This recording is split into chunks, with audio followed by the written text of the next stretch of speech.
Les entitats de la ciutat van ser les encarregades de tancar la Festa Major 2010 amb una trobada al Parc del Torrent Ballester.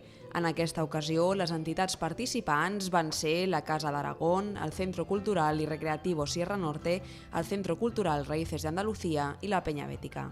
Aquesta trobada ja fa anys que funciona i per les entitats que participen és el moment d'ensenyar a la ciutat el que estan treballant durant tot l'any al local.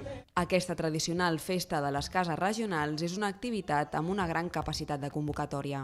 Aquestes entitats reuneixen a moltíssima gent. Vull dir, el Torrent Ballester s'ha quedat petit, com aquell que diu.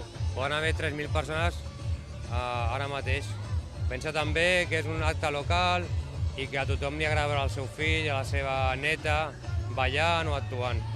Després d'aquesta trobada, les entitats reprenen la seva activitat habitual. En concret, el Centro Cultural Raíces de Andalucía ja està preparant la que serà la segona romeria de Viladecans.